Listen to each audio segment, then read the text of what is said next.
Guys, ഞാനിപ്പോൾ നിൽക്കുന്നത് SVIP സ്കൂളിന്റെ മുമ്പിലാണ്. ഇവിടുത്തെ കുട്ടികൾക്ക് എത്രത്തോളം വിജ്ഞാനമുണ്ടെന്ന് നമുക്ക് നോക്കാം. കുട്ടികളെ എവിടെ വരൂ. കുറച്ച് ചോദ്യങ്ങൾ ചോദിക്കാൻ പോവുകയാണ്. നിങ്ങൾ ആൻസർ പറയാൻ റെഡി അല്ലേ?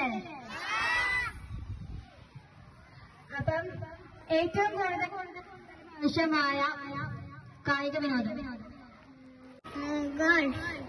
Correct answer.